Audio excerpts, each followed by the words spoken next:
కదా.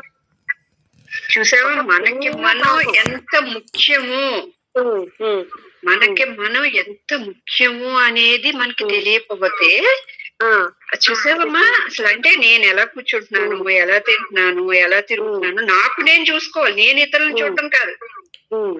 నేను చూస్తానమ్మా, చాలా మంది నలుగురు కూర్చుంటూ అందులో ఒకళ్ళు లెగిసి బయటకు వెళ్తా ఉంటే ఇంకా అక్కడ చాలా మంది వాళ్ళు వెళ్ళిన వైపే చూస్తూ ఉంటారు. ఇక్కడ మనం మాట్లాడినా మన మాటలకు అర్థం అంటే అటువైపు వెళ్ళిపోతారు.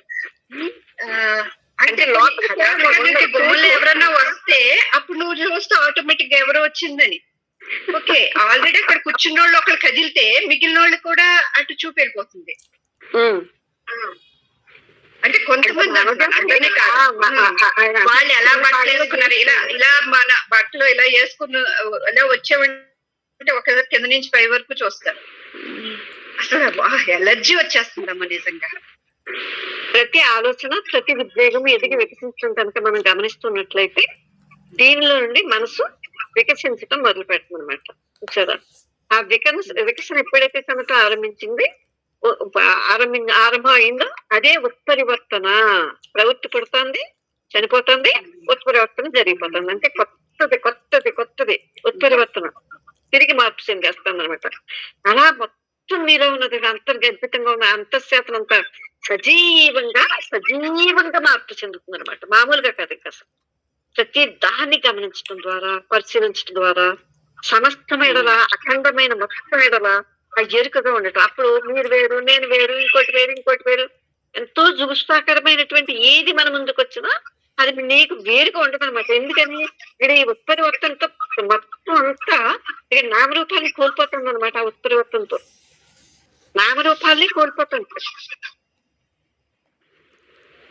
ఇలా గమనించటం వల్ల సమస్తం ఎడల, అఖండమైన మొత్తం ఎడల ఆ ఎరుకగా ఉండటం వల్ల ఇప్పుడు చూడండి, ఏ ఒక్క ఆలోచన కూడా నొక్కి పరిమితుల్లో పెట్టకుండా ఎదిగి వికసించనేయటం అనమాట. ఏ ప్రతిచర్య జరపకూడదు దానికి. అక్కడ తెలివి పనిచేయాలి. ఇక్కడ అప్పుడు అది ఏమవుతుంది, పూర్తిగా నెమ్మది చెందేస్తుంది, ప్రశాంతంగా ఉన్నటువంటి అటువంటి మనసు ఆ పరిశీలన జరిపే ఒక పరికరం మాత్రమే. ఆ మనసు సజీవంగా, సున్నితంగా తయారైపోతుంది. ఇలా ఎరుగుతూ ఉండటం ద్వారా అంటే ఏ ప్రయత్నం లేదు అక్కడ, ఏ ప్రయాస కూడా లేదు. మీరు ఎంతో అలవోకగా, అంటే మీకు తెలివి అలా ఉందనమాట. ఆ సున్నితత్వం ఆ మొత్తం లోపల ఎప్పటికప్పుడు చూసేస్తుంది అనమాట.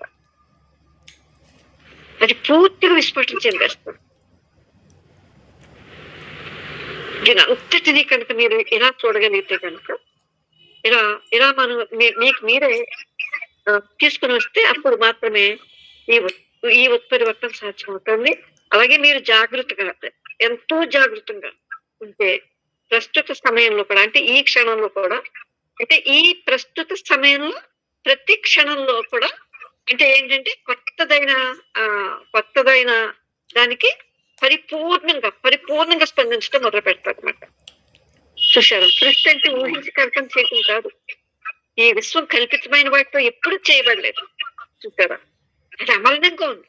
మరణం ఎక్కడా లేదు. సృష్టి ఊహతో తయారవ్వలేదు.